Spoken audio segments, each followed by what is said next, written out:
시작해 보도록 하겠습니다. 휴식 즐겁게 보내셨죠? 자, 오전의 열기 그대로 이어가 보도록 하겠습니다. 오늘 이른 아침부터 정말 열정적으로 함께 해주셨는데요. 대단히 고맙습니다. 우리 마이스 산업 지금 이 시기 이겨내고 또 앞으로 도약해서 나아가기 위해서 정말 많은 노력이 필요하구나 새삼 느끼게 되는 것 같습니다. 무엇보다도 우리 모두가 한마음 한뜻으로 위기를 기회로 만들기 위해서 열심히 노력하는 것이 필요하겠죠. 자, 세 번째 세션 주제, 그래서 역시 많은 분들께서 굉장히 관심 있게 보실 주제이실 것 같은데요. 배뉴와 도시 차원에서 이 코로나19 팬데믹 어떻게 대응을 해야 할지 그 대처 방안들 하나하나 지금부터 논의해 보도록 하겠습니다. 자, 먼저 연사분께서 지금 제 옆에서 열심히 준비를 하고 계신데요. 킨텍스 컨벤션 마케팅 팀의 양주윤 팀장께서 연사로 준비를 하고 계십니다. 킨텍스에서 전시 관리 그리고 마케팅 등 폭넓은 경험을 또 함께 하고 계신데요. 2019 UFI 마케팅 어워드 한국인 최초로 이벤트 인더스트리 카운슬 EIC의 2019 페이세터 어워드를 수상하신 바가 있습니다. 단상으로 모셔보도록 하겠습니다. 여러분 큰 박수로 환영해 주시기 바랍니다.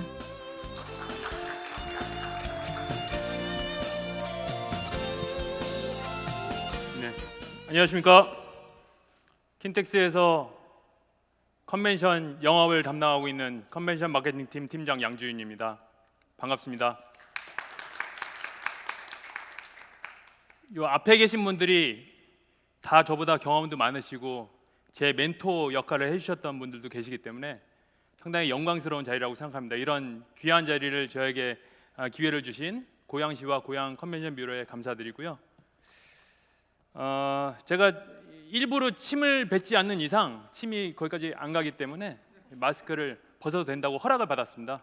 그래서 좀 더 마스크를 벗고 선명한 목소리로 제 발표를 할 수 있도록 하겠습니다. 킨텍스 사진인데요. 요거는 제가 킨텍스는 다 아시기 때문에 사진 잘 나와서 자랑하려고 이렇게 실어놨습니다. 그 사진을 고양 CBB에서 이렇게 멋있게 찍어주셨는데 저희가 참 어려운 그 시기를 거쳐서 지금 지난주 목요일 날 팬텀싱어 2,000명짜리 콘서트도 열었고요. 내일부터 또 전시회 3개가 같이 돌아갑니다. 그래서 다시 부활의 기지개를 켜면서 다시 여러 행사장이 바쁘게 돌아가는 거 보니까 너무 힘이 나고 기분이 좋습니다. 작년 말 올해 초부터 시작된 그 팬데믹 때문에 행사들이 전부 다 거의 대부분 취소가 되고 연기가 되었죠.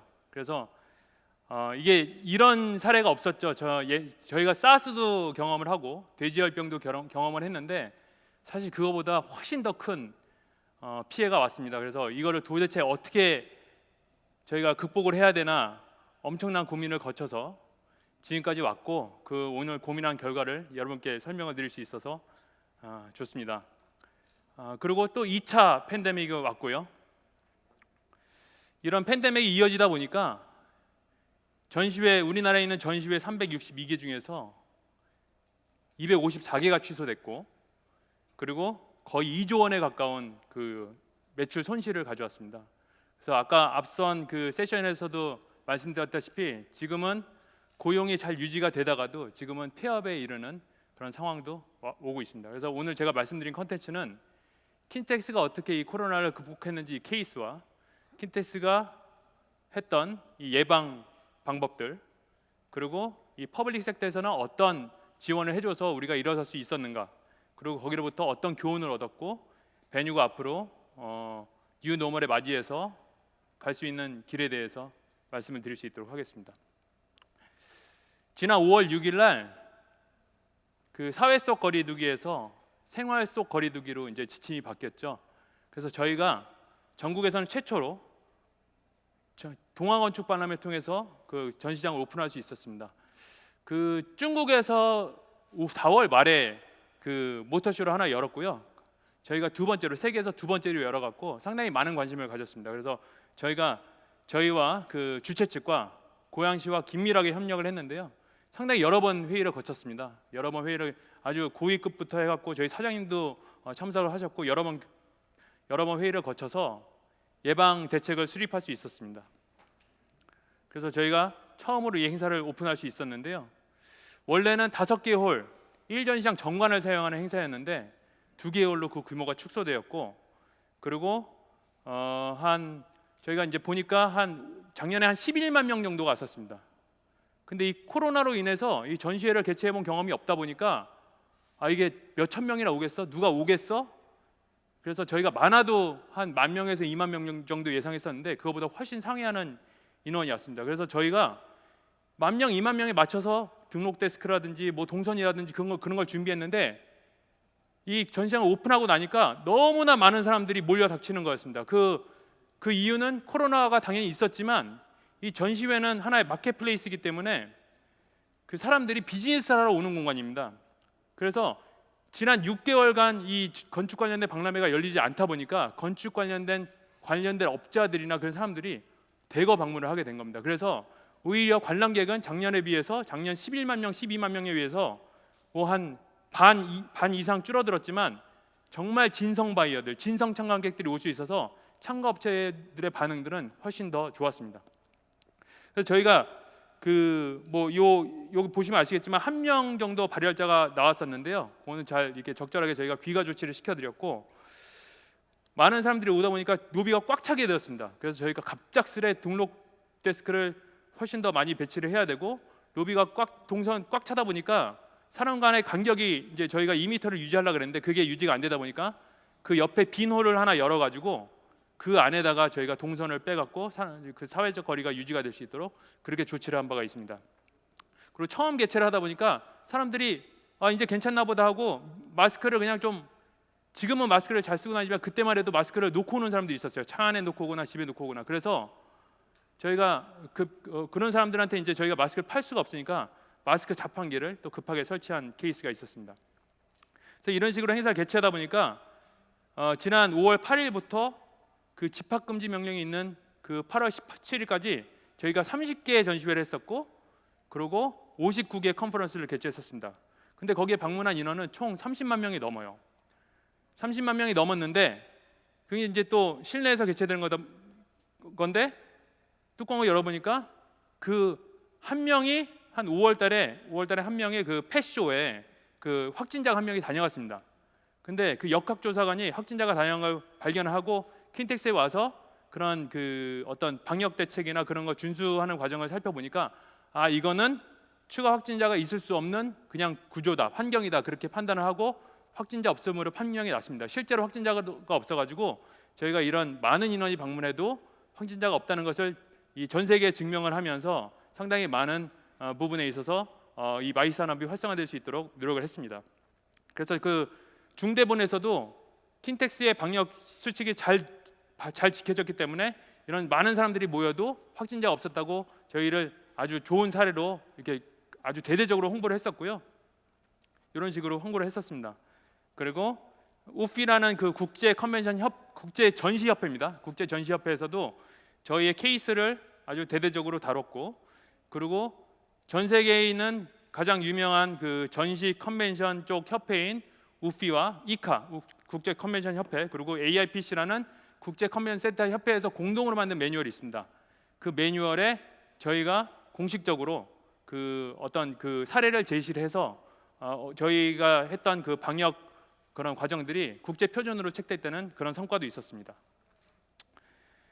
저희가 이제 처음으로 전시회를 열다 보니까 이런 방역 매뉴얼이 없었습니다. 그래서 상당한 오랜 기간에 걸쳐서 많은 인원이 투입이 돼서 이 방역 매뉴얼을 만들었는데 지금 7판이 나왔습니다. 여기 6판이 실려있지만 7판이 나왔고 7번째 업데이트가 됐고, 또 계속 어떤 방역 어떤 정책이나 어떤 규제가 나옴에 따라서 거기에 맞춰서 계속 업데이트하고 있습니다.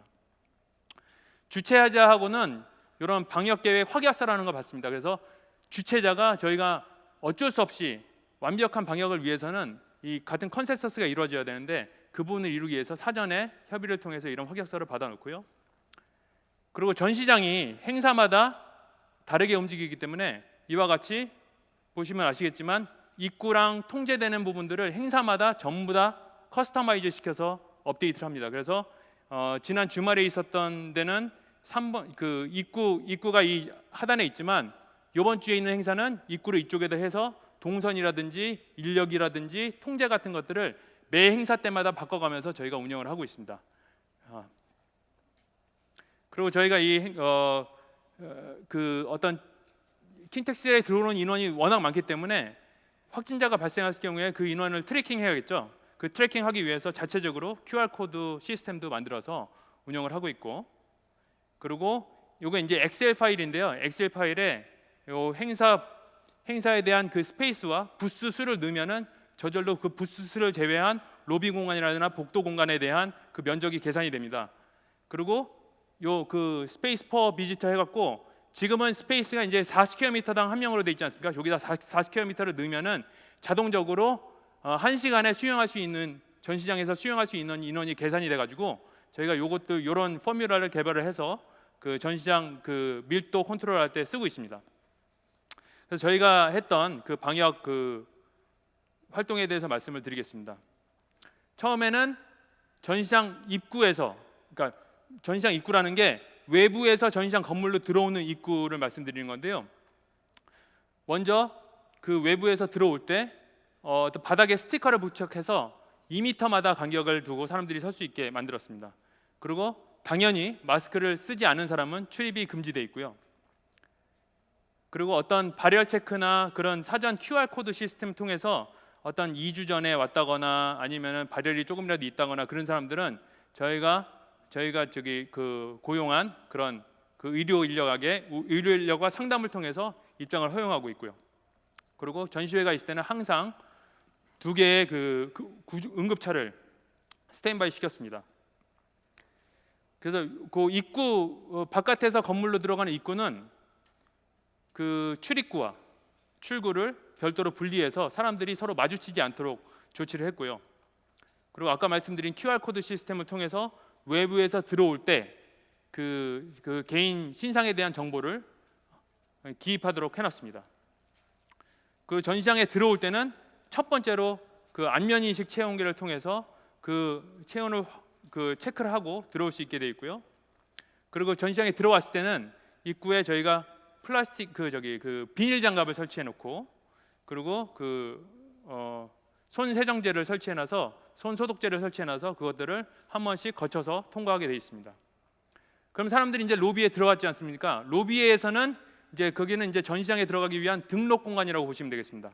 그래서 저희가 평소 때보다 훨씬 많은 2배에서 3배 정도의 등록 데스크를 만들었고요. 그리고 그 로비에서 전시홀 안으로 들어갈 때도 이 바닥에 스티커를 부착해서 2m 간격으로 사람들이 쓸 수 있게끔 그렇게 조치했습니다. 그리고 현장에서 너무 많은 사람들이 와버리면 그게 또 문제가 될 수 있기 때문에 최대한 사전 등록을 통해서 사람들이 올 수 있도록 주최자와 협의를 했고요. 그리고 사람들도 여기를 과연 가야 되나 말아야 되나 그런 두려움이 있기 때문에 저희가 미리 주최 측을 통해서 미리 몰리는 시간을 안내했습니다. 몰리는 시간을 피해서 분산을 시킬 수 있도록 몰리는 시간을 안내해서 그런 그 사람들 간의 접촉이 최소화될 수 있도록 노력했습니다. 그리고 아까 입구에서 말씀드렸던 것도 마찬가지로 로비에서 전시 홀로 들어갈 때도 입구가 같습니다. 그래서 나오는 입구와 들어가는 입구가 서로 마주치지 않게 저희가 예를 들어서 1홀에서 전시를 하면은 2홀이 옆에 비어 있으면 2홀을 그냥 비워놓고 출구를 2홀 출구로 빼버립니다. 그래서 서로 사람들이 마주치지 않도록 그런 조치까지 했었습니다. 그래서 홀 안으로 들어갈 때 2차적으로 다시 그 체온을 재고요. 거기에다가도 손 소독제를 저희가 사용하는 거를 확인을 한 다음에 입장시켰습니다. 그리고 그 안에서는 뭐 푸드 카페테리아라든지 어떤 무료로 제공하는 음료 같은 것들을 없도록 조치를 했고, 그리고 각 홀 앞에 각 전시회마다 홀 입구에 그 의료진을 설치하여서 운영하였습니다. 그리고 전시홀 안에서는 저희가 그 어떤 그 감독 요원을 고용을 해서 마스크를 이렇게 항상 이렇게 코를 빼고 이제 걸치고 있는 분들, 그리고 이제 또 이렇게 갑자기 이렇게 또 내려서 통화하시는 분들, 그런 분들이 생기거든요. 그런 분들이 없는지 계속 체크를 해서 뭐 좀 실수로 내리고 계신 분들도 다시 올릴 수 있도록 그런 실시간을 한 2명 정도 홀에서 저희가 진행요원을 통해서 그 감독요원을 통해서 그렇게 관리를 했습니다. 그리고 이게 그 확진자가 왔다 갔을 때 그 확진자의 동선이 파악이 되긴 기존에 어려웠습니다. 왜냐면 그 킨텍스 로비나 그 전시장 안에 CCTV가 있지만 그 해상도가 그 사람의 딱 그 신원을 정확하게 파악하기 어렵기 때문에 저희가 그 CCTV를 몇 개 사가지고 그 주요 동선 부스마다 저희가 달아놨습니다. 그래서 그 사람이 지나가는 동선을 저희가 개략적으로 파악이 될 수 있도록, 그래야지 나중에 어떤 역학조사나 할 때 그런 게 문제가 되지 않도록 그렇게 노력을 했고요. 그리고 전시장 안에서 서로 동선이 엇갈리지 않도록 한 방향으로만 갈 수 있도록 그렇게 안내를 했습니다. 그리고 보시면은 그 부스 사이가 간격이 이제 한 4m 정도 저희가 했었는데, 사람이 많은 그 전시회는 더 많이 이제 그 부스를 벌릴 수 있도록 했고요. 그리고 그런 상담 부스 안에는 이런 플라스틱 그 어떤 칸막이, 그리고 외기 유입을 통해서 안에 있는 공기가 좀 빠져나갈 수 있도록 했고, 저희가 또 그 어떤 화상 회의 장비, 그 이동식 화상 회의 장비가 있습니다. 그거를 주최자한테 제공해줘서 어떤 해외 바이어랑 그 상담을 해야 될 때 저희가 그런 그 장비도 제공해 주기도 했습니다. 그래서 홀 안에 들어갈 때 이런 그 장갑을 끼지 않으면 들어갈 수 없게끔 돼 있고요. 그리고 저희가 그 어떤 아까 보여드렸다시피 그런 1시간당 들어갈 수 있는 인원이 제한되어 있기 때문에 그런 식으로 인원 통제도 실시하였습니다. 그리고 전시장 전과 전시장 중, 전시 중, 그리고 전시장 후에 저희가 그런 그 엘리베이터 손잡이라든지 아니면 에스컬레이터 손잡이라든지 그런 입구에다가 전부 다 소독을 실시하였습니다. 그래서 저희가 이런 노력들이 거의 일주일에 보니까 거의 2천만 원 정도 들어가더라고요. 그래서 매달 거의 1억 가까운 돈을 저희가 이런 방역비에만 투자를 하고 있습니다. 근데 이렇게 열심히 하더라도 제가 담당하는 전시회가 보니까 저희도 이제 통로를 4m로 해놨어요. 그러니까 4m가 보통 전에 3m보다 훨씬 넓으니까 이제 괜찮다고 생각했는데 그 전시회마다 좀 양극화가 돼 있지만 많이 오는 전시회는 사람들이 평소 때보다 더 많이 왔습니다. 예. 그래서 갑자기 방역 당국에서 저희 보고 이거는 복도가 너무 좁아서 사회적 거리가 유지가 안 된다는 그런 얘기를 해와요. 이미 다 운영을 하고 있는데 첫날에. 그럼 저희가 그걸 어떻게 하냐면은 그냥 그 행사가 끝나지 않습니까? 5시나 6시 끝나면은 저희 주최 측한테 그런 부분을 안내를 합니다. 그래서 하잖아요. 이제 이런 지적이 있었고 이 지적 사항이 고쳐지지 않으면은 앞으로 전시를 진행할 수 없다. 그래서 거기 나오신 분들이 다 비즈니스를 하러 오신 분들이기 때문에 이 전시회가 진행돼야 된다는 걸 그 인지를 하고 참가 업체한테 협조를 구하고요. 그리고 뭐 전기관선이나 급배수 같은 그런 협력 업체들 협조를 구해서 제가 1만짜리 스퀘어미터 전시회를 하룻밤 만에 부스를 다 옮겨서 그 통로를 5, 6m로 확보한 적이 있습니다. 그러면은 그냥 그 시간 자체가 새벽 5시, 6시 돼야 끝나요. 부스 자체를 옮겨야 되기 때문에. 그래서 그런 부분들은 어떻게 보면은 꼭 그렇게 해야 되느냐라고 생각하시겠지만 저희가 전시회를 지속하기 위해서는 이런 방역 당국과의 신뢰성 확보가 제일 중요합니다. 그래서 저희가 그런 부분들을 가장 중요하게 생각하고 밤을 새서라도 그렇게 진행을 했던 그런 경험이 있습니다. 그렇다면은 이게 과연 센터 입장에서만 노력한다고 되는 일일까, 그렇게 생각해 보면 또 아닌 것 같습니다. 이런 공공 부문에서 많은 지원을 하고 있는데요. 이런 관광공사라든지 DMO나 CBB, 고향 CBB 같은 곳에서는 자체적으로 코로나 관련된 그 예방 매뉴얼을 만들고 있습니다. 그리고 이 주최 측에 코로나 관련된 어떤 손사정제라든지 그 체온계라든지 아니면 소독 방역 비용이라든지 그런 것들을 지원을 하고, 그런 비용에 대해서 지원을 하고 있고요. 예전에는 저희가 그 CBB나 그 DMO에서 오프라인으로 참가하는 인원만 지원을 해줬는데 이제 하이브리드로 참가하는 인원까지 지원 그 숫자에 포함시켜서 지원을 하고 있습니다. 그리고 미팅 테크놀로지, 그 어떤 이런 줌 미팅이라든지 하이브리드 이벤트와 활용되는 기술에 대해서도 그 금액 지원을 통해서 독려를 하고 있고요. 그리고 좀 더 많은 행사들을 유치하기 위해서 그 지원금도 늘리고 있습니다. 그리고 해외에서 방문하는 외국인 방문객에 대해서도 그런 안심보험 서비스도 저희가 무료로 가입해 주는 그런 경우도 있고요.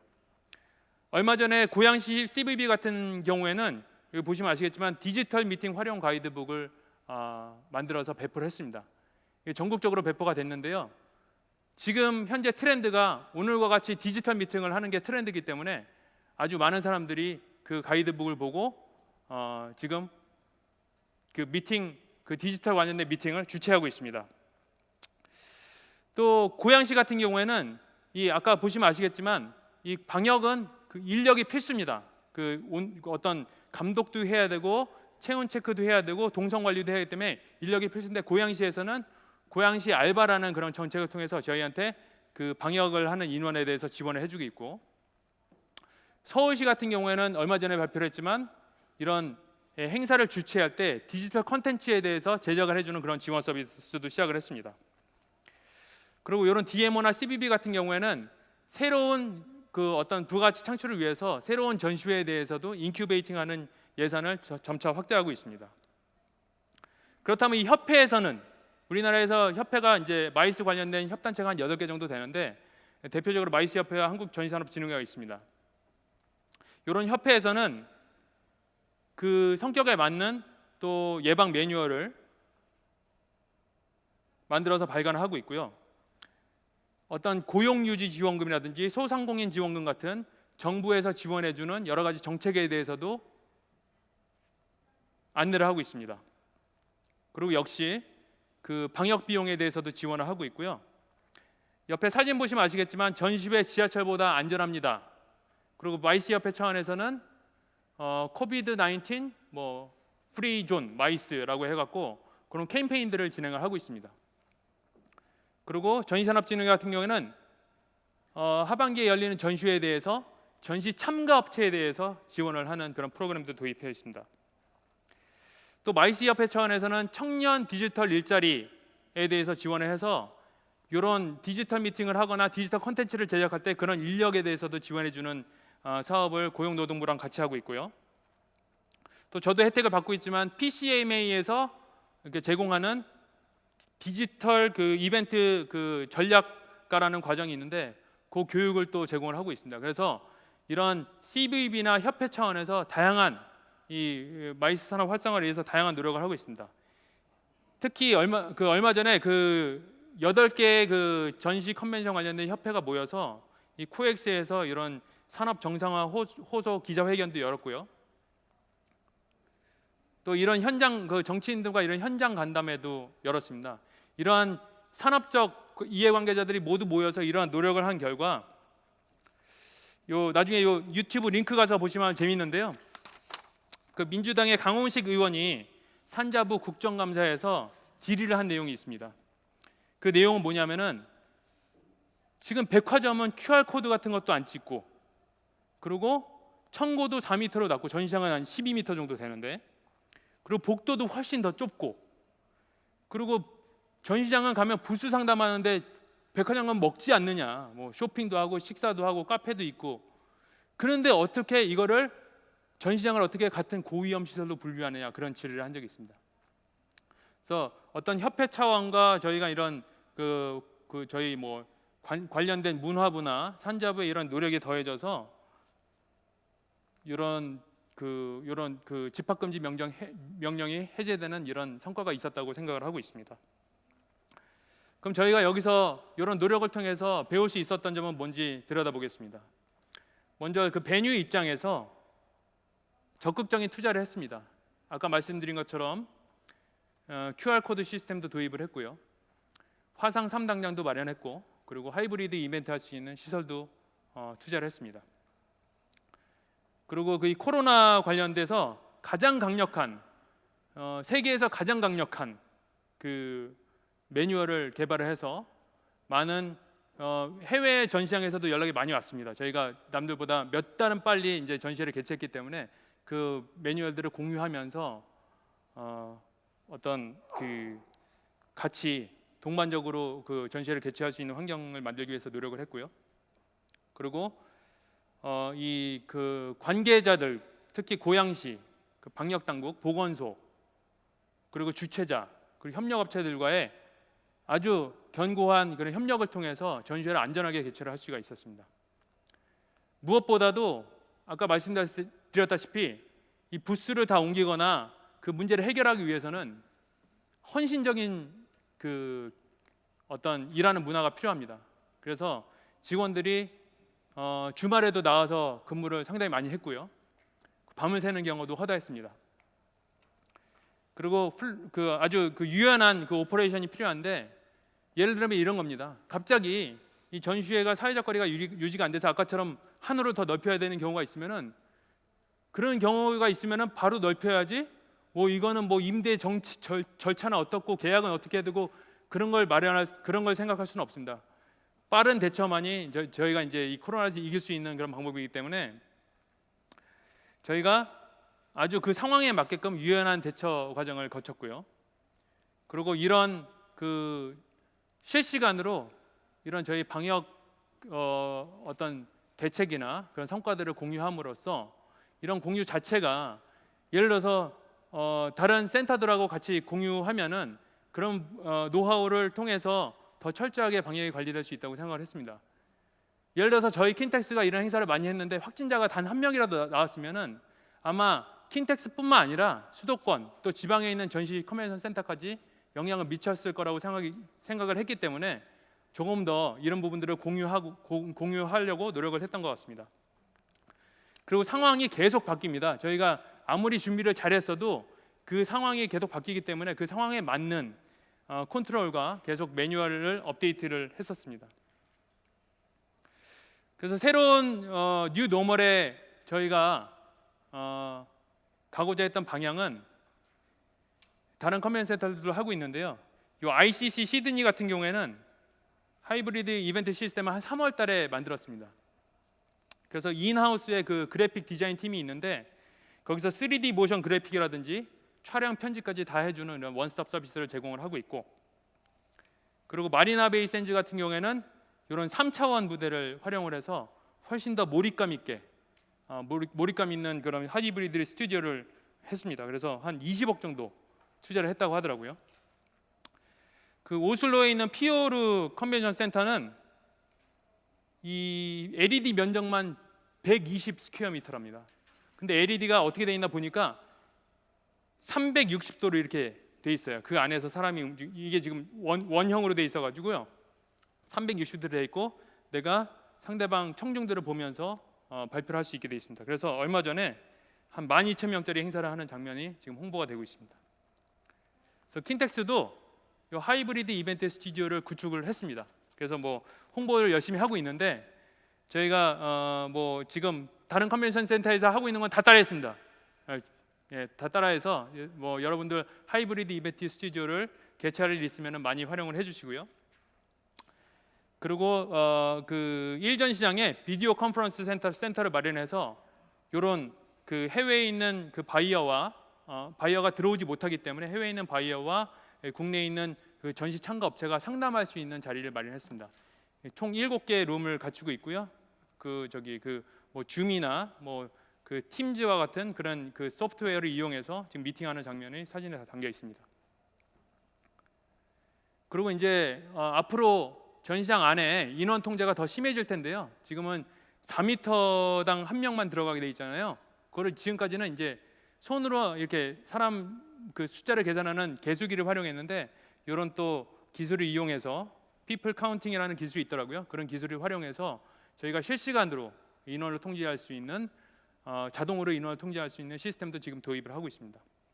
그래서 지금까지 저희가 이제 여러 가지 기술을 활용하고 또 어떤 예방 수칙으로 코로나를 극복했는지 말씀드렸습니다. 감사합니다. 네, 박수 부탁드리겠습니다. 자, 패널 토론석으로 바로 앉아주시면 감사하겠습니다. 오후 세션 또 문을 열어주셨는데요. 킨텍스 전시장의 사례에 대해서 또 이야기를 해주셨죠. 이렇게 또 큰 전시장의 경우에는 더 많은 준비가 좀 필요했을 것 같은데 다시 복작복작한 이 전시장의 모습 기대해 보도록 하겠습니다.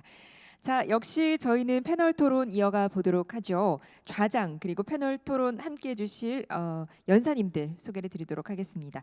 자, 좌장으로는 한국 마이스 융합 리더스 포럼 진홍석 회장님께서 함께 해주시겠고요. 단상으로 모시겠습니다.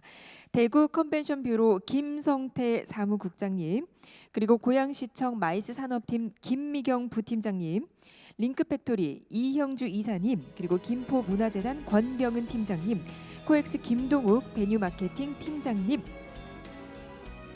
자, 패널로 역시 단상 위로 모시겠습니다. 준비된 자리에 착석을 부탁드리고요.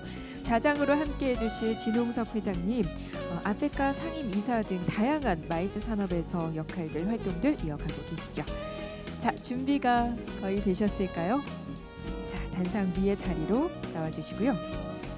자, 역시 질의응답 시간은 패널 토론 마무리하면서 저희가 주어진 시간 안에 진행을 해보도록 하겠습니다. 궁금한 점 있으시면 역시 많이 남겨주시면 감사하겠습니다. 자, 그럼 회장님 부탁드리겠습니다. 네, 반갑습니다.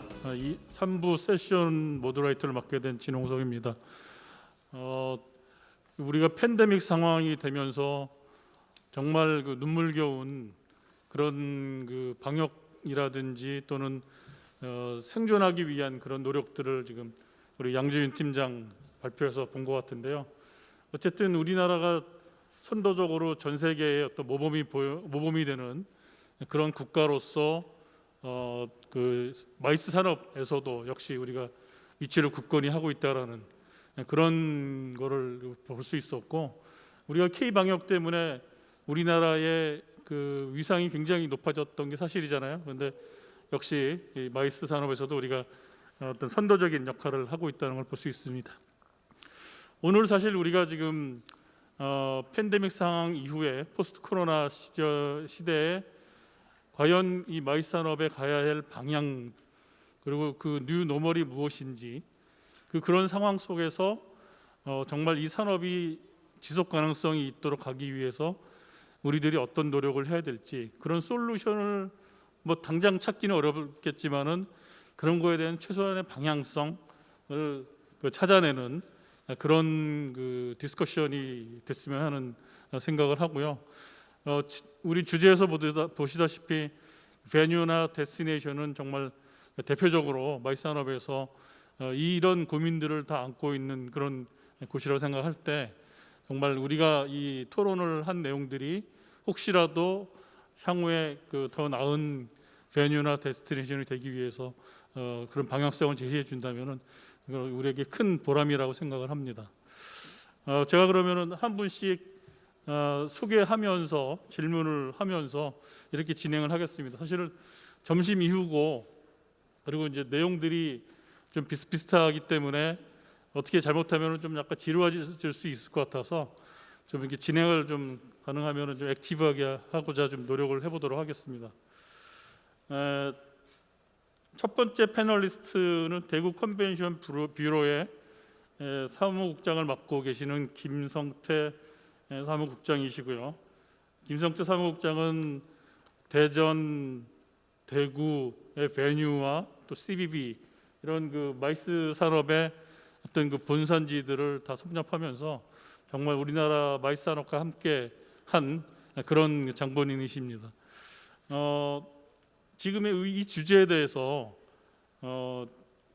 나름대로 고민을 하시고 몇 가지 지금 말씀을 준비를 하셨는데, 이 팬데믹 상황 이후에 지금 전 세계적인 추세가 비즈니스 이벤트로의 전환 또는 미팅 테크놀로지 기술의 가속화, 이 두 가지를 들으셨어요. 특히 뭐 미팅 테크놀로지는 뭐 누구나 다 지금 고민을 하고 있는 내용이기 때문에 여기서는 좀 뒤로 미루고, 일단 비즈니스 이벤트로의 전환이 중요하다라고 하면서 그 DMO가 그 지역에 있는 경제 기구라든지 어떤 그 산업 생태계 육성에 중요한 어떤 역할을 해야 된다라는 그런 내용을 말씀하셨는데, 이 부분에 대해서 좀 코멘트를 좀 해주시죠. 네, 안녕하십니까. 그 대구 컨벤션 뷰로의 사무국장을 맡고 있는 김성태라고 합니다. 일단 오늘 이 자리에 초청을 해주셔서 되게 감사드리고요. 또 특히 이렇게 보니까 두 번째 세션이 조금 젊으신 분들인데 거기에 저를 이렇게 같이 끼워주셔서 더 감사를 드립니다. 저희는 지금 방금 조 과장님이 말씀을 하신 대로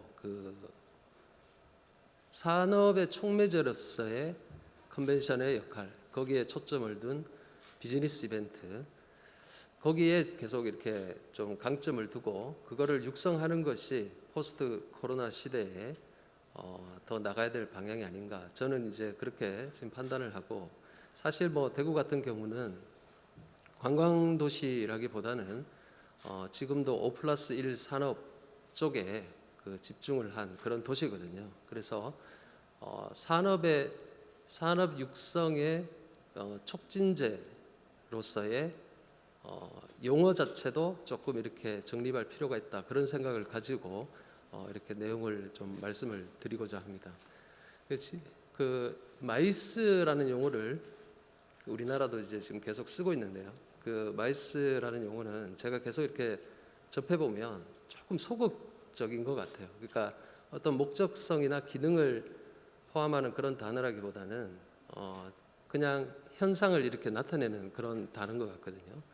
그래서 저는 비즈니스 이벤트라고 산업 자체도 조금 더 재정립을 할 필요가 있다, 이제 그렇게 좀 생각을 하고요. 그래서 비즈니스 이벤트라고 하면 그 말에 나오는 것처럼 지금 양조현 팀장이 이렇게 계속 베뉴의 입장에서, 킨텍스의 입장에서 아까 전에 포스트 코로나 시대에 대해서 이렇게 쭉 말씀을 하셨는데 거기에서 비즈니스라는 용어가 많이 나왔거든요. 그래서 사실 이제 정말 출장도 점점 더 어려워진 상황이고, 그렇게 했을 때 과연 나중에 베뉴를 찾는, 목적지를 찾는 그런 가치가 무엇인가를 생각했을 때 그것은 굉장히 비즈니스가 굉장히 큰 가치를 줄 수 있다, 그렇게 생각하고, 그것이 이제 제 2차 데스티네이션, 대구 같은 경우도 1차라고 보기는 어렵지 않습니까? 2차 데스티네이션에 굉장히 내용을 만들어낼 굉장히 중요한 단서라고 그렇게 생각을 하고 있습니다. 그래서 사실은 포스트 코로나 시대에 대해서 이렇게 얘기를 하고는 있지만 잠시만요. 포스트 코로나 시대에서 대해서 얘기를 하고 있지만 호주라든지 그다음에 캐나다라든지 뭐 미국이라든지 제가 이렇게 좀 조사를 한 바로는 그쪽은 이미 한 10년, 빠르면 10년, 2008년에 이제 호주에서 비즈니스 이벤트 육성에 관한 그런 보고서가 나왔더라고요. 그래서 저희보다 한 10여 년 정도 이렇게 앞서 있다, 이렇게 보여지고요. 그래서 이제 이 비즈니스 이벤트에 대해서 저는 이제 컨벤션 뷰로에서 근무를 하니까 데스티네이션으로서 어떤 육성 정책을 가지고 갈 것인지에 대해서 이제 말씀을 드리고자 합니다. 그래서 이제 지금 총괄적으로는 이 비즈니스 이벤트의 핵심 가치는, 저는 이제 관광의 효과도 굉장히 중요합니다. 중요한데 그 가치를 넘어서서 지역의 산업 육성이라든지 지식 공유라든지 투자 유치라든지 그런 비즈니스에 집중한 용어를 가지고 이 비즈니스 가치 창출에 대해서 그 규모를 가지고 이렇게 지원을 하는 그런 정책들이 굉장히 좀 앞으로 필요해질 것이다. 그리고 이제 그렇게 하기 위해서는 지역에 있는 PCO 분들을 비롯한 이 생태계가 굉장히 강화가 되고 긴밀하게 협력하는 시스템이 일단은 구축이 돼야 되고요. 그 다음에 지금까지 이렇게 사람을 유치하는 규모의 경제에서 조금은 벗어나서 지역에 있는 관련된 산별 기구들 있지 않습니까? 산별 기구들이 대구 같은 경우도 5+1 산업별로 경제 기구들이 많습니다. 그래서 그런 경제 기구들하고의 협력을 어떻게 강화해서 한 분이 오더라도 내지는 작은 행사를 개최를 하더라도 그 가치를 지역에 어떻게 극대화시킬 수 있느냐, 이제 이쪽 분야에 굉장한 데스티네이션으로서의 중점을 둬야 된다, 그렇게 보고 있습니다. 그리고 온라인 시스템 구축 지원에 대해서는 말씀을 하신 대로 지금 여러분들께서 많이 검토를 하고 계시고 하기 때문에 저는 좀 그 부분도 굉장히 큰 방향이라고 보여집니다. 지금 사실 대구에 있는 PCO 분들도 거의 생존 전략으로 이 온라인 시스템 구축을 지금 하고 계시거든요. 근데 이제 그런 부분들에 대한 지금까지 없었던 개최 지원들이나 이런 부분들을 지금 계속 고민을 해서 지금 실행을 하고 있는 그런 상황이 되겠습니다. 그래서 이게 저희 같은 경우는 앞으로 이제 큰 행사만이 중요하지 않다. 그래서 중소규모의 행사에 대한 지원 기준 이런 것들을 굉장히 좀 더 심도 있게 그렇게 검토를 하고 있는 그런 상황이 되고요. 그 지원금 자체도 이게 참가자 수에서 이렇게 벗어나서 그 가치 지역에 떨어뜨리는 그 가치의 규모에 따라서 지원을 하겠다. 이제 이런 지원 정책 그 방향을 가지고 있습니다. 그래서 저희가 이렇게 좀 그 계속 이렇게 유치하는 업무 쪽이 대구 컨벤션 뷰로는 사실은 제일 기반이고 아마 다른 도시에 있는 컨벤션 뷰로들도 유치 기반이 굉장히 중요한데 저희는 이 대상 행사 건수 자체가 앞으로 당분간은 많이 줄어들 수 있거든요. 그래서 많이 줄어들 수 있기 때문에 그 유치 성공률 극대화하는 이런 부분에도 이 비즈니스에 대한 그런 가치를 더 넣어서 지역의 경제기구들과 더 협력하고 PCO의 역량을 더 극대화해서 PCO 분들과 함께 유치를 해서 그 유치 성공률을 극대화하는 이런 전략들이 굉장히 중요하다고 이렇게 보고 있는 겁니다. 그리고 앞에서도 이렇게 얘기가 계속 나오셨는데 이렇게 하려고 하면 좀 구심점 역할을 할 수 있는 어떤 공간적인 거점도 좀 필요하거든요. 그 1세션, 2세션에서 허준 교수님이 이렇게 말씀을 하셨는데 그 마이스에 참가하는 어떤 분들이 어떤 하이브리드 형태로 어떤 그 경험적인 가치를 충분히 이렇게 그 엮어낼 수도 있고 그 다음에 이런 지원 정책 같은 거를 그 지역에 있는 마이스 산업과 함께 만들어갈 수 있는 그런 종합지원센터. 저는 이제 그 표현을 종합지원센터라고 이렇게 말씀을 드리지만 그건 조금 올드한 표현인 것 같아요. 그래서 아까 전에 허준 교수님이 말씀하셨던 토탈 파티스펀트 익스피리언스 센터라든지 이런 개념을 잘 도입을 해서 이런 공간적인 거점을 마련하는 것이 이 포스트 코로나 시대에 굉장히 DMO로서는 한번 해볼 만한 그 안에 비즈니스 이벤트의 가치를 넣어서 이렇게 해야지 데스티네이션 자체가 조금 더 그 발전할 수 있다. 이제 제2의 도약을 할 수 있다. 이렇게 생각을 하고 있습니다. 그래서 저는 하여튼 이 비즈니스 이벤트라는 이런 개념을 가지고 모든 것에 좀 도입을 해서 중요한 것은 이제 또 주최자분들이 행사를 개최를 할 때 그 지역의 비즈니스를 창출할 수 있는 그런 가치를 제공을 할 수 있도록 그렇게 교육을 하고 함께하고 이런 부분들도 굉장히 중요한 것 같거든요. 그래서 이런 일들이 다 이루어지려면은 주최자분들하고 이 지역의 DMO들하고 이렇게 힘을 합쳐서 비즈니스 이벤트로의 인식의 대전환을 갖추게 되면 작은 행사라도 더 큰 가치를 이렇게 창출할 수 있다. 그렇게 이제 생각을 하고 있습니다. 네, 감사합니다. 마이스가 드디어 비즈니스를 하는데 역할을 할 필요가 있다.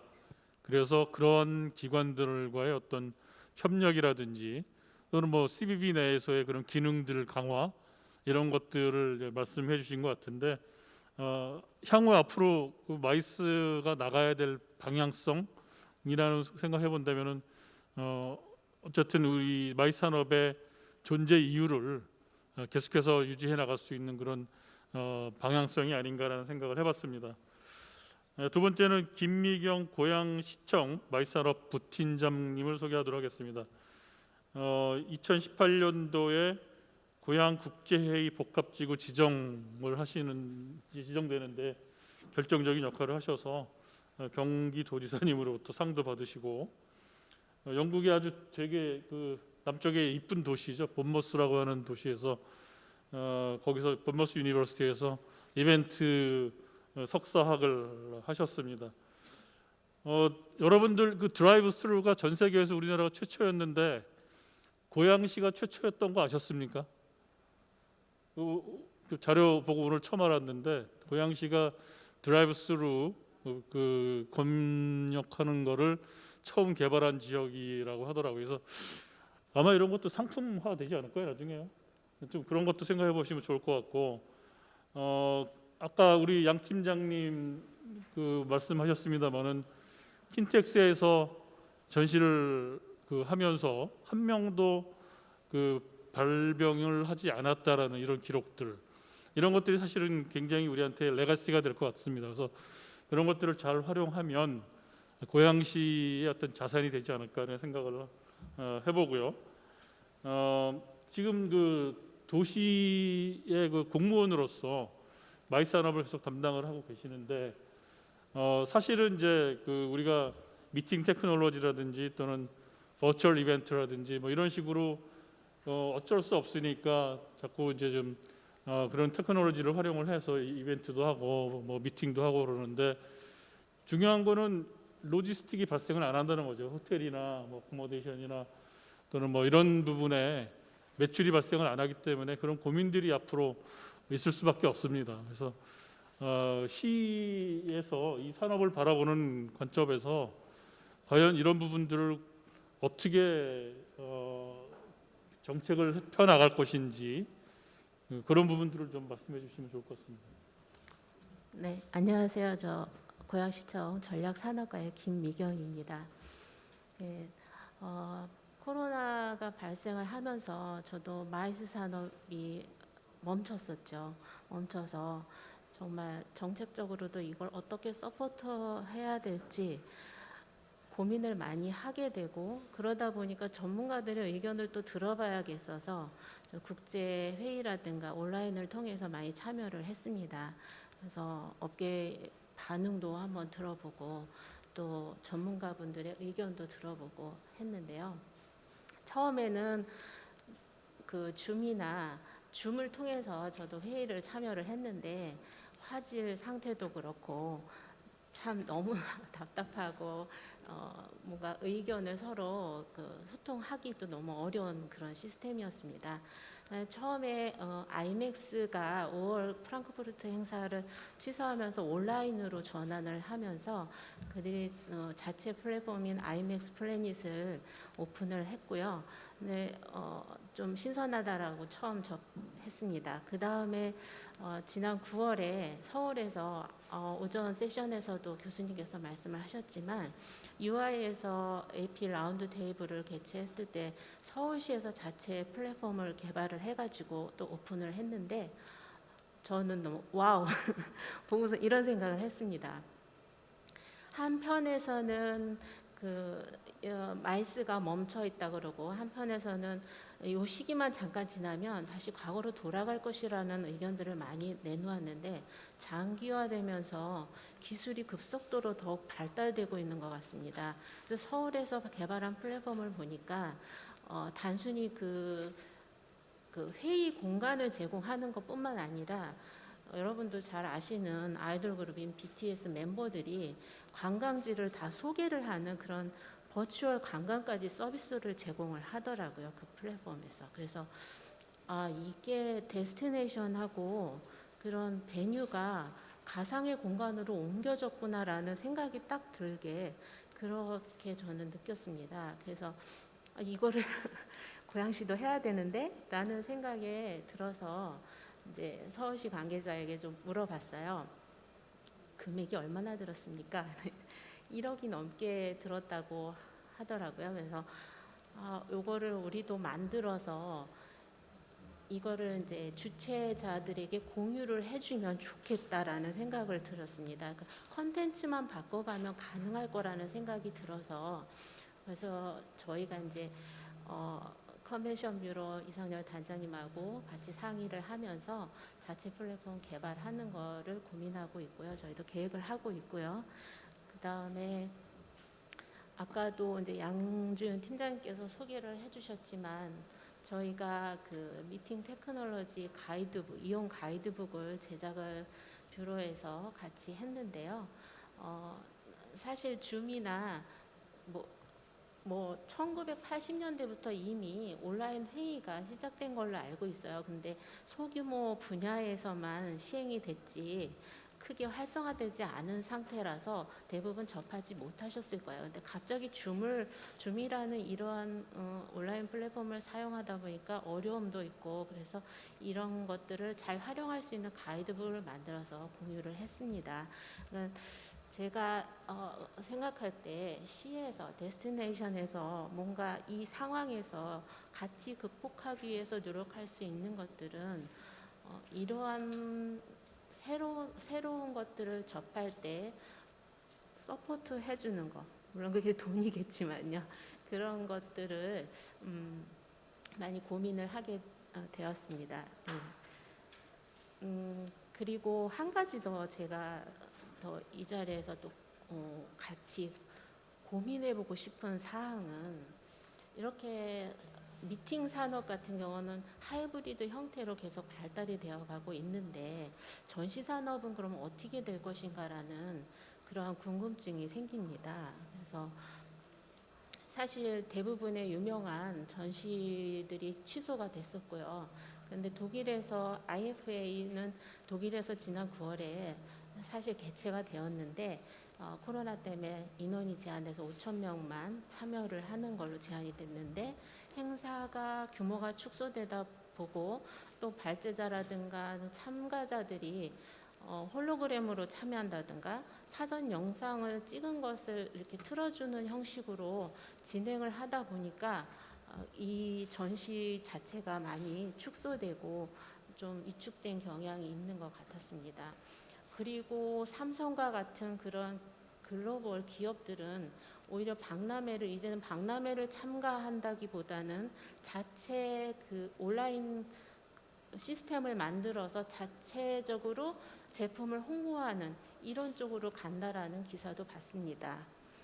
그리고 한국의 코트라 같은 경우도 이제 코로나 때문에 전시를 못하고 기업들이 제품을 홍보하고 제품을 팔 길이 막히니까 온라인을 더욱 활성화시켜가지고 온라인 그 비즈니스 바이어 미팅하는 그러한 시간들을 기회들을 많이 제공을 했는데 예상했던 것보다 지난 8개월 동안 10배 이상이 되는 기업들이 참가를 했고 바이어 미팅이 이루어졌고 실제 많은 계약들을 이루어내는 성과까지 이루어졌다고 합니다. 그러면서 코트라에서는 이제 온라인 전시장을 만들어서 지금 활용하고 있습니다. 그렇다면 앞으로 전시 산업은 어떻게 될지, 그리고 고양시가 준비하고 있는 3전시장 건립은 어떤 방향으로 나아가야 될지 그 부분에 대해서도 좀 궁금하기도 하고 또 이런 토론이 필요하다고 생각을 합니다. 네, 감사합니다. 우리가 컨벤션은 미팅 테크놀로지를 활용을 해서 어떻게든 우리가 또 회의는 하고 있는데, 과연 전시를 우리가 버추얼로 했을 때 그러면 전시장 활용도라든지 이런 부분들은 어떻게 되는 것인지, 또 지금 제3 전시장 건립을 지금 앞두고 있는 킨텍스 입장에서, 고양시 입장에서는 고민이 안 될 수 없을 것 같습니다. 이런 부분들을 있다가 저희가 이제 플로어에서 그 질문도 받고 그럴 거거든요. 혹시 뭐 좋은 그런 생각이 있으시면 말씀해 주시면 좋을 것 같습니다.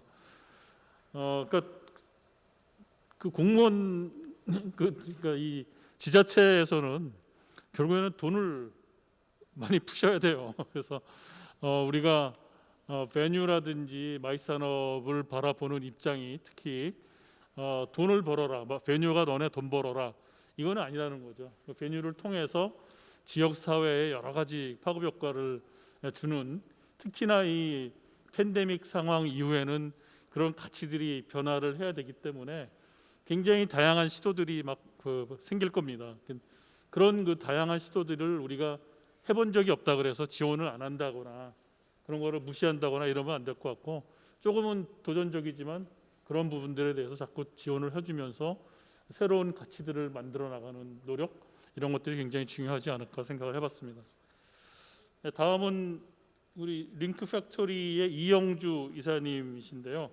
원래 킨텍스 출신이시고 지금은 한국관광공사의 코리아 유니크 베뉴 활성화 프로젝트 등 여러 가지 그 해외 프로젝트들을 많이 하고 계십니다.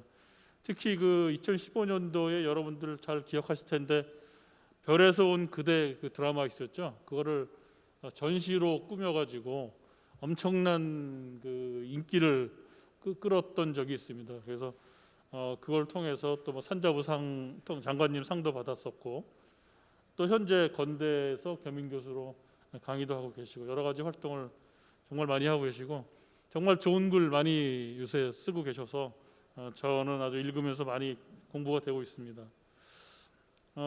지금 말씀하시는 중에 결국에는 비즈니스 출장은 개인 여행에 비해 회복 속도가 느릴 것이다 이런 얘기를 했어요. 그러니까 개인 여행은 뭐 또 국내 여행이라든지 또는 뭐 해외 여행 일부 이렇게 다닐지 몰라도 우리가 이미 한번 그 버추얼 미팅의 맛을 본 입장에서 굳이 기업에서 그 비싼 예산들을 들여서 출장을 보내려 할 것이냐 뭐 이런 것들을 생각하면은 저는 아까 사전 미팅에서 말씀드렸습니다만은 진위의 호로병을 우리가 문질러 버린 게 아닌가. 그러니까 과거로 돌아가지 못할 거라는 거죠. 그래서 어쨌든 이 편리함 또는 뭐 이 가격 그 효율성들을 이미 맛본 상황에서 과거처럼 계속해서 출장을 간다든지 또는 그 전시에 참석을 한다든지 이런 부분들이 굉장히 약화가 될 수밖에 없을 거라고 생각을 하거든요. 그런 부분들에 대해서 한번 말씀을 좀 해주셨으면 좋겠고, 그리고 테크놀로지 관련인데 마리나 베이 샌즈 같은 경우에 아까도 발표에 있었습니다만 하이브리드 이벤트 스튜디오를 만들어서 한 20억을 들여가지고 정말 그 실감 나는 그런 그 행사를 할 수 있게 만든다고 했습니다만은 이게 오히려 이 산업을 잠식하는 거 아니냐 그런 관점을 말씀을 하셨었거든요. 그래서 우리가 이 미팅 테크놀로지가 우리한테 도움이 되는지 아니면 거꾸로 정말 우리의 산업을 잠식을 하는 건지 이런 문제도 한번 논의를 해주셨으면 좋을 것 같습니다. 네, 안녕하세요. 링크팩토리 이영주 이사입니다.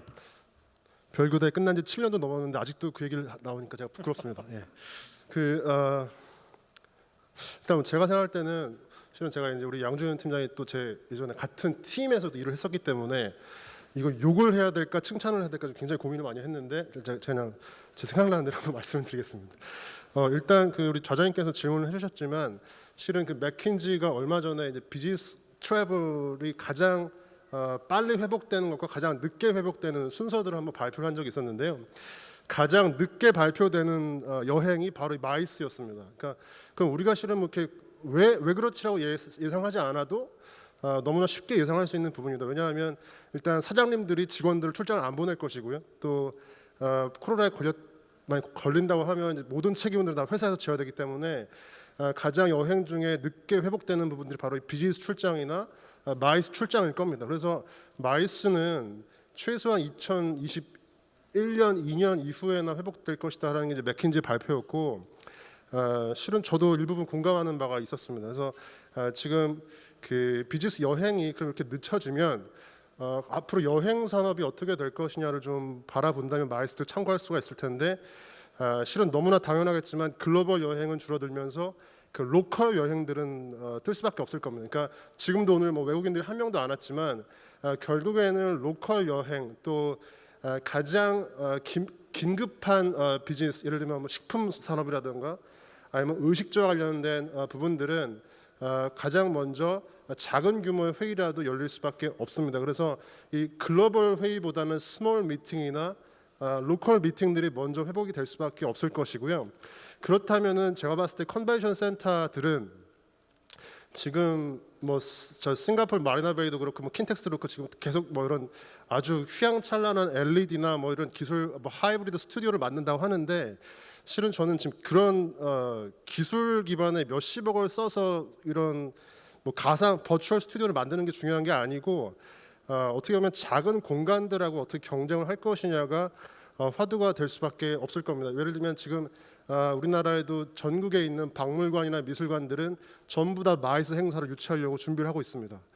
뭐 미술관뿐만 아니고 뭐 쇼핑몰도 마찬가지고요. 또 이런 뭐 호텔 아니라 이런 뭐 펜션도 마찬가지고. 그러니까 공간이 있는 베뉴들은 굳이 컨벤션 시설이 없더라도 전부 다 마이스 행사를 하려고 합니다. 왜?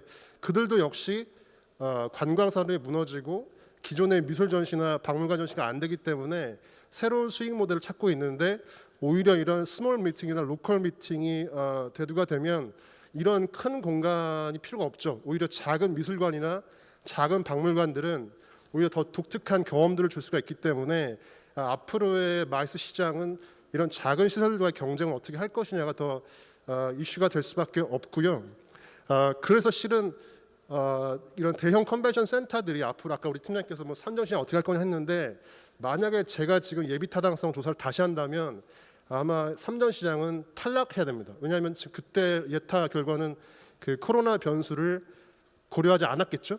근데 지금 만약 예비 타당성 조사를 다시 한다면 킨텍스 삼전시장이나 잠실의 10만 스퀘어미터 전시장은 아마 1.0을 넘지 못할 겁니다. 그러니까 오히려 이런 대형 시설들이 앞으로는 이 수익 모델들을 어떻게 고민해야 되고 또 온라인으로 자꾸 회의가 바뀌면서 그런 유휴 공간들, 그 킨텍스의 수많은 전시장들을 어떻게 쓸 것인지에 대한 그 유휴 공간들에 대한 고민이 될 수밖에 없고 그렇다면은 전시장들의 프라이싱, 그러니까 대관료라든가 아니면 수익 모델이라든가 앞으로 이런 베뉴들이 어떻게 수익 모델들을 새롭게 만들 것이냐 그게 어떻게 보면 고민이 될 수밖에 없다고 저는 생각합니다. 두 번째는 그 기술에 대한 부분을 아까 말씀하셨는데 지금 오늘 아침에 발표를 했더라고요. CES가 계속 고민을 하다가 공식 기술 표준 플랫폼으로 마이크로소프트의 팀즈를 공식 그 파트너로 쓰겠다라고 발표를 했습니다. 근데 제가 생각해 보니까 만약에 CES에서 그 마이크로소프트의 이벤트 솔루션을 가지고 잘했어요. 그러면 아마 내년부터는 전 세계 모든 기업들이 공식 그 이벤트 솔루션을 아마 마이크로소프트를 쓸 겁니다. 왜? 뭐 가장 한국 사람도 많이 가는 게 CES고 전 세계 가장 앞서가는 기업들이 전부 CES를 참가하기 때문에 그 CES에서 마이크로소프트의 이벤트 기술이 너무 좋다라고 생각이 든다면 아마 그 마이크로소프트가 지금 굉장히 고무돼 있어요. 그래서 오늘 아침에 발표를 보니까 그래서 아마 그 브라우저가 디폴트로 OS에 들어간 것처럼 아마 팀즈나 이런 것도 결국에는 디폴트로 OS에 들어갈 것이고요. 그러면 싫더라도 아마 사람들은 그 MS 기술을 쓸 수밖에 없을 겁니다. 그래서 지금 보면 약간 10년 전에 그 사이버 전시회들 막 생겼을 때 느낌이 떠오르는데 그때도 이제 5만 가지 이제 사이버 전시 막 기술 나왔다가 결국엔 다 망했죠. 왜냐하면 그 마이스의 본질, 그러니까 사람들이 어떻게 만날 것이냐에 대한 고민을 하지 않고 그냥 기술적으로 우월한 부분, 기술적으로 이제 화려한 부분만 이제 보여주다가 결국에는 다 맞지가 않아서 없어졌는데 지금도 저는 마찬가지인 것 같습니다. 그래서 우리가 기술을 고민하기 전에 과연 사람들이 왜 만나고 전부 다 온라인으로 만날 수 있는데 못하러 우리가 킨텍스에 가야 되고 못하러 이런 소노칸에 와서 회의를 해야 되는지에 대한 고민이 없다면 기술만 가지고서는 한 2, 3년 쓰다가 또 안 쓸 겁니다. 그래서 이런 부분들이 좀 앞으로의 베뉴나 이런 부분, 운영의 부분에 있어서는 조금 더 고민을 해야 할 부분. 그래서 제가 요약해서 말씀드리면 경쟁 환경이 바뀔 수밖에 없고 수익 모델을 다시 고민해야 되고 또 기술 기반의 솔루션도 중요하지만 결국에는 하나의 플랫폼으로 표준화가 될 수밖에 없기 때문에 그런 부분들을 어떻게 국내 마이스 기업들이 좀 대처를 해서 기술 위주의 솔루션이 아니라 실제 사람들이 만나는 어떤 가치를 어떻게 줄 것이냐 이런 부분을 좀 고민을 해야 된다라는 생각을 합니다. 네, 이상입니다. 네, 감사합니다. 우리가 새로운 가치들을 만들어내는 부분에 있어서 그 테크놀로지뿐만이 아니라 어쨌든 그 우리들이 할 수 있는 그 휴먼 영역들 이런 부분들도 굉장히 중요하다 이런 것들이 인사이트인 것 같습니다. 다음은 권병원 김포문화재단 팀장이신데요. 이분은 그 주로 그 프라이빗 섹터에서 농심이라든지 뭐 레드캡 투어, LG 이런 그 경험들이 쭉 있으셔서 그 다음에 이제 그거를 가지고 지금 김포문화재단에 지금 가서 관광과 문화도시 추진 지원단 부단장을 맡고 계십니다. 특히 한 3만 명이 되는 컨벤션을 기획하는 사람들이라고 하는 카페의 그 운영자이시기도 합니다.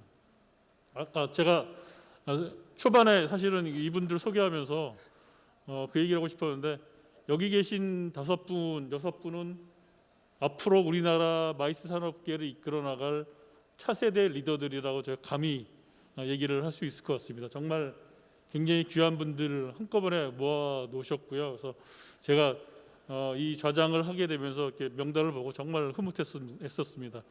혹시 이거 언론에서 나오신 분들 계시면 이분들의 주목하시는 게 앞으로 우리나라 마이스 산업계 미래를 보시는 거다라고 감히 말을 하고 싶습니다. 우리 권병원 팀장께서 지금 문화도시 관련된 그 프로젝트를 지금 계속 추진하고 계시는데, 그리고 창의적이고 지속 가능한 발전 전략으로서의 문화도시, 그리고 지역 고유의 문화적 자산을 활용해서 도시 브랜드로 활용할 수 있는 이런 문화도시 관련 그 프로젝트를 진행하고 계시는데, 이런 부분들이 마이스 또는 뭐 관광 산업과 어떻게 연계를 해서 김포시가 활동을 하고 계시는지 이런 부분들을 좀 설명을 해주시면 좋을 것 같습니다. 예, 상당히 칭송을 또 칭언을 해주셔서 감사합니다. 저는 한 마이크를 좀 가까이 써주시죠. 예, 한 15년 정도 그 레드캡 투어 마이스 팀에서 한 6년, 또 LG에서 한 7년, 그리고 지금은 김포 문화재단이라는 출자 출연 기관, 김포시 출전 출연 기관에서 당시에 이제 마이스 팀으로 제가 들어가게 되고, 금년에 5년 차 들어가고 있는데요. 지금 주제가 사실 도시 대처 방안이라 그래서 조금 새로운 방법을 찾아봤어요. 늘 테크놀로지, 온오프 하이브리드, 여러 가지 미팅 테크놀로지 산업, 그다음 각종 마이스 산업의 분류 코드를 떠나서 그동안 저희가 많이 걸어왔지 않습니까? 마이스 산업에 뭐 아시아권에 얼마 들어갔다, 전 세계에서 얼마 들어갔다, 그동안 많이 걸어왔죠. 그렇게 해오면서 엄청난 변화 과정이 있었는데, 지금 조금 코로나19로 인해서 많이 좀 위축되고 어떻게 해야 될지, 단순히 하이브리드로만 가야 될지 기술 산업으로만 가야 될지, 이 부분에 대해서 많이 고심들을 하고 있다라고 생각을 해요. 그런데 지금 제가 오늘 가지고 온 이 내용은 문화도시라는 거예요. 문화도시라는 부분이 사실 생소하실 수 있을 거예요, 마이스 산업에서는.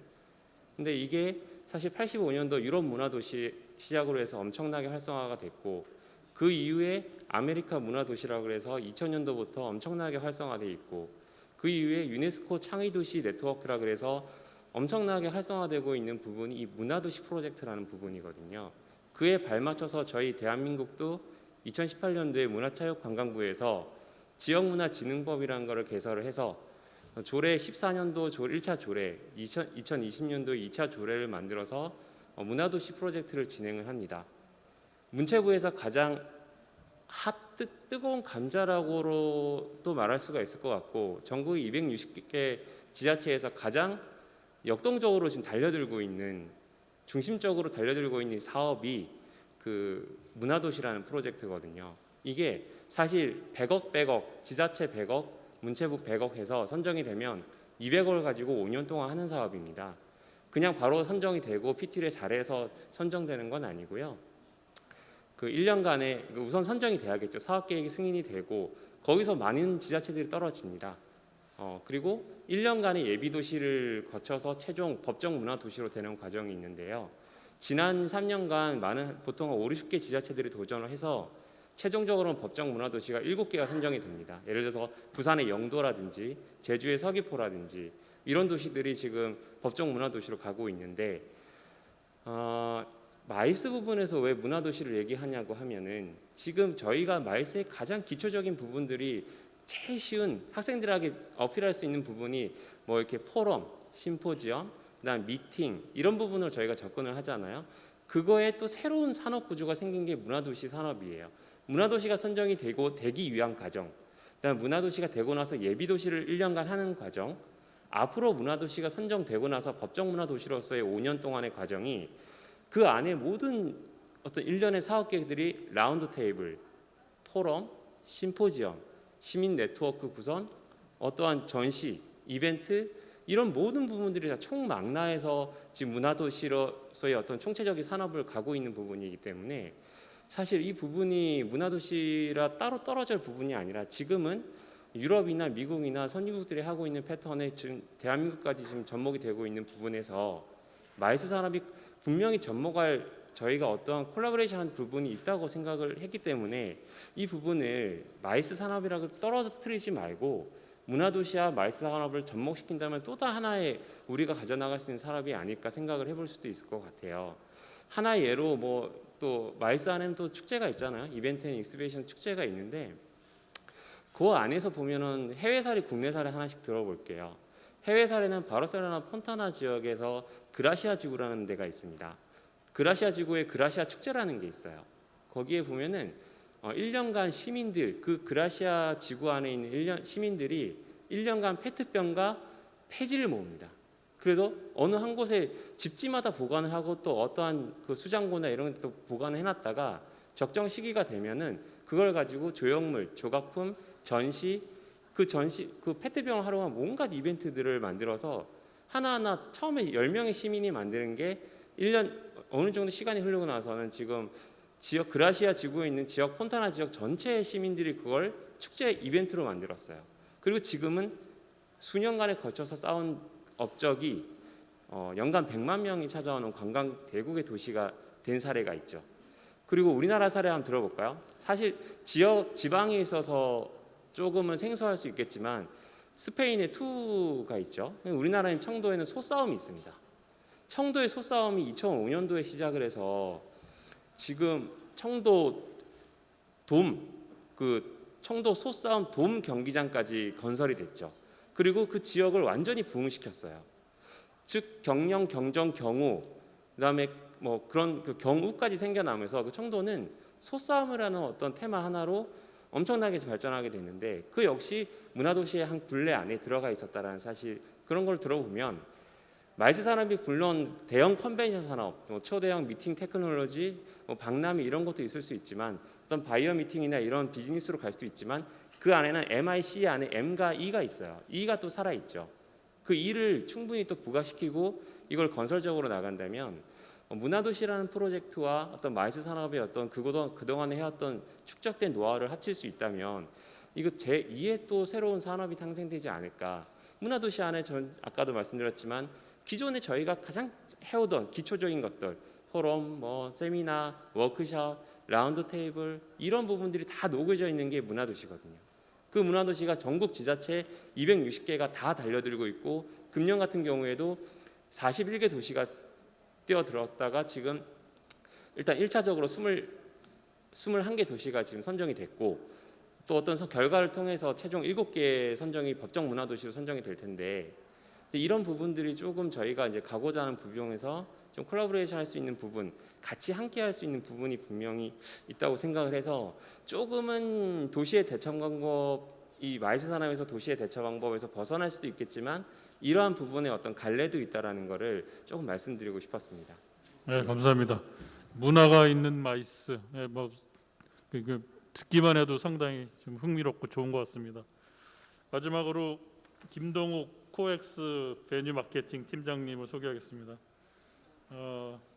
보통 그 고등학교는 안 적거든요. 근데 대원 외고를 나오셨어요. 그래서 대원 외고와 연대를 나오셨고 영국에서 런던 아카데미 오브 디플로머시에서 석사 학위를 받으셨고 아주 옛날부터 저는 같이 지내면서 코엑스에서 굉장히 활동적으로 활동을 많이 하신 걸 봤었는데 이번에 그 팬데믹 상황이 되면서 전시를 다시 개최하려고 하면은 또 당국에서 이러이러한 이유 때문에 못 한다고 했고 또 하려고 그러면 또 못 하고 이런 거를 반복을 겪으면서 굉장히 그 좌절감도 느끼고 어려웠을 거라고 생각을 합니다. 그래서 이제 9월 달에 이쪽 업계에 계신 분들이 모여서 코엑스에서 마이스는 계속 전시는 계속돼야 된다 하면서 프레스 저기도 했던 것 같은데 제가 사실은 그거를 눈여겨봤어요. 과연 주류 언론에서 얼마나 이게 다뤄지나. 근데 별로 다뤄지지가 않더라고요. 그래서 아마도 우리 산업을 대변하는 그런 보이스라고 할까 이런 것들이 정말 약한 거 아닌가 그런 생각을 좀 하게 됐었는데 아마 그 코엑스는 우리나라 대표 베뉴로서 항상 그 모든 다른 베뉴들의 리더의 역할을 하고 계시고 그런 고민들을 많이 하셨을 거로 생각이 드는데 그리고 또 그 팬데믹 상황이 처음 벌어져 가지고 굉장히 혼란스러웠던 상황에서 과연 이쪽 산업의 컨트롤 타워는 누구였느냐, 과연 있었느냐, 막 이런 얘기가 있었다는 거죠. 그래서 이런 부분들 혼란스러웠던 이 시절에 어떤 우리가 아쉬웠던 부분들에서 좀 우리 김동욱 팀장님 직접 겪으셨을 테니까 한번 말씀해 주시면 좋을 것 같습니다. 네, 소개 감사합니다. 그 고생이 참 많았습니다. 그래서 정부에서 이제 집합 금지 명령의 기준은 무엇이냐, 그래서 어떤 행사는 집합 금지, 이제 그 단계 2단계 이전에 굉장히 선택적으로 민원 들어오면 집합 금지라는 명령을 내리고 민원 안 들어오는 대형 행사는 개최되기도 하고, 그래서 굉장히 저희가 그런 거를 고객분들하고 대응하는데 힘들었었어요. 그래서 또 강북의 어느 구에서는 못하게 한 행사를 이제 강남에서는 하게 했다가 하루 만에 정부 방침이 바뀌어서 못하게 했다가 그 다음 날 또 해도 된다 했다가, 그래서 이제 제가 고객분들한테 멱살도 좀 잡히고 막 별의별 일이 많았었습니다. 그리고 제가 그 올해만큼 변호사 비용을 많이 쓴 적이 없는 것 같아요. 그래서 변호사분들 올해 참 돈 많이 버셨을 것 같고, 같은 계약 우리 계약 약관이 이랬구나 해서 공부도 많이 됐고, 그런 걸 좀 다시 들여다보는 계기도 됐고요.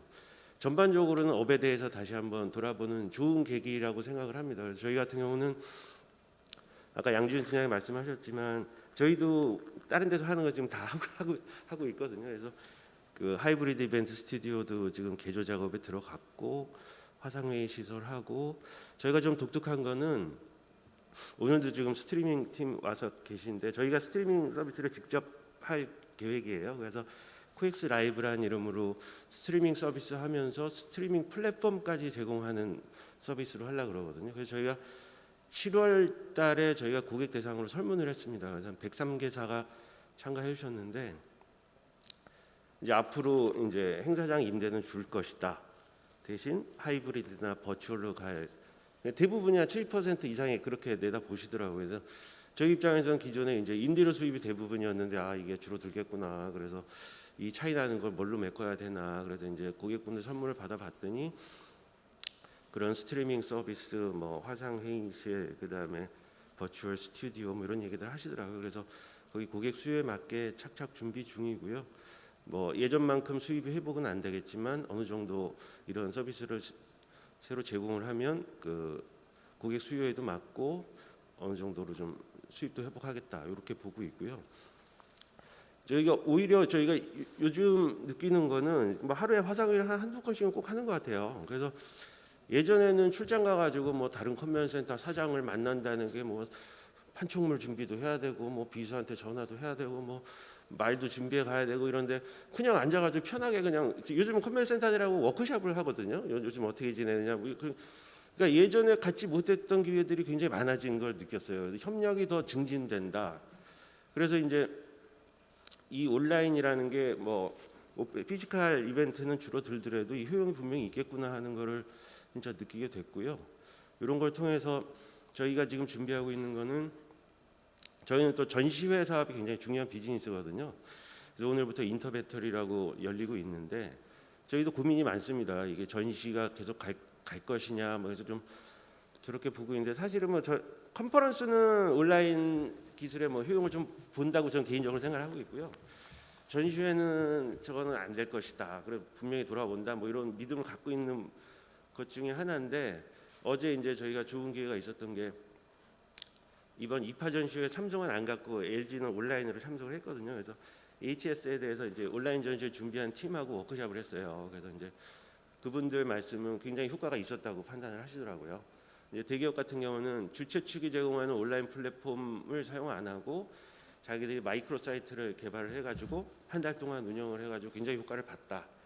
그래서 CE쇼도 그런 식으로 준비를 하고 계시다 그러는데 그분들 보시는 시각은 저희랑 또 다르더라고요. 그래서 마케팅이라는 개념이 앞으로는 완전히 달라질 거다. 뭐 이렇게 보시는 것 같고, 그래서 또 저분들은 저렇게 보시는구나 또 그런 걸 좀 느꼈고요. 저희 같은 경우는 사실은 뭐 실제 물건을 보고 사람을 만나서 딜을 하는 이런 가치를 제공하는 게 전시회라고 본다면 지금 형태의 온라인 전시회에서는 그게 해결이 안 되지 않을까 뭐 이런 생각을 저희는 좀 갖고 있는 편이에요.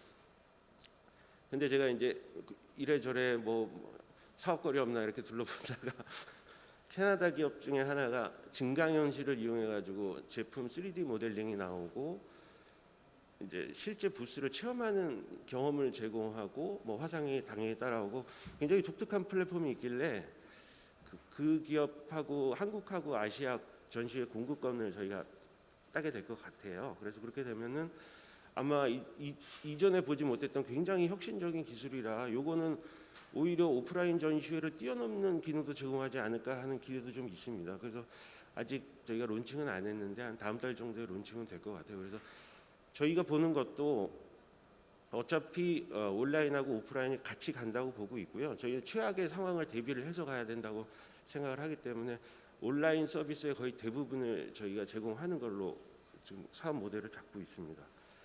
그리고 마지막으로 이 팬데믹 하면서 제가 느꼈던 거는 우리가 마이스 산업이 정부하고 정치권에 좀 충분히 설명이 돼야 되겠구나 이런 건 좀 느꼈고요. 이 어려움을 호소할 때 대부분 이제 업계 사람들이 어려움을 호소하는데 오히려 이 우리 전시 산업이 떠받치고 있는 산업들을 강조할 필요가 있지 않을까. 어떤 기업들한테는 전시회가 유일한 마케팅 툴인 경우도 많거든요. 그러니까 그 산업을 전시회가 열리지 않으면 그 산업들이 같이 죽기 때문에 이 마이스 산업이 서포팅하는 그런 인더스트리들을 강조를 해서 좀 정치권이나 정부의 좀 마이스 산업의 필요성이나 당위성을 좀 어필을 해야 될 것 같고요. 네, 그 정도. 네, 감사합니다. 그 보이스를 내는 또 새로운 방법을 말씀해 주셨네요. 그러니까 대표도 있어야 되겠지만 또 주변 우리하고 같이 가는 산업들을 활용을 해서 우리의 목소리를 키울 수 있는 방법 이런 것도 좋겠다라고 말씀하셨습니다. 원래 그 진행 측에서 질문이 뭐 있을 거라고 했는데 있으신가요? 네, 제가 하나 정도 아, 소개를 드리도록 하겠습니다. 자, 저희 진행 관계상 마지막 질문 하나로 마무리를 해보도록 하죠. 질문을 정말 많이 주셨는데 아마 발표하시면서 충분한 답변이 되셨을 것 같고요. 코로나 시대 베뉴의 새로운 수익 모델 창출이 시급하다고 하는데 동의를 합니다. 가능성이 있는 수익 모델 예시 몇 가지를 좀 정리를 해볼 수 있을까요? 라고 질문을 주셨습니다. 베뉴에 계신 분이 좀 설명을 해주셔야 되겠는데 우리 양 팀장님 네, 부탁드리겠습니다. 앉아 계셨으니까. 당연히 앞에 말씀드린 것처럼 지금 온라인 행사들이 온오프라인 결합한 형태로 또는 온라인 형태로 지금 바뀌고 있습니다. 그래서 가장 지금 중요한 온라인으로 바뀌었을 때 거기에 대한 회의적인 시선도 있지만 긍정적인 시선도 있거든요. 여러 가지 세이브가 시간이나 장소에 대한 제약이 세이브가 되고 그리고 손쉽게 그런 빠르게 정보를 얻을 수 있다는 이점이 있는데 이게 지금 이 온라인으로 되면은 어떤 사람들은 이게 이제 수익 모델이 줄어드는 게 아니냐 그렇게도 얘기를 하거든요. 하지만 이 어떤 행사를 개발하거나 주최하는 입장에서는 그걸 수익 모델이 줄어든다고 예상을 할 수 있지만 그거는 컨텐츠에 따라 달려 있다고 생각합니다. 여러분들이 그 유튜브나 어떤 돈을 주고 넷플릭스를 구독하는 것처럼 내가 봐야 되는 컨텐츠가 있으면은 당연히 돈을 낼 용의가 있거든요. 그렇기 때문에 이 컨텐츠 쪽으로 좀 더 집중을 하게 되면은 오히려 오프라인으로 참가하는 인원보다 온라인으로 접근할 수 있는 사람들이 더 많기 때문에 더 많은 그 방문객들을 유치할 수 있는 그런 효과가 있습니다.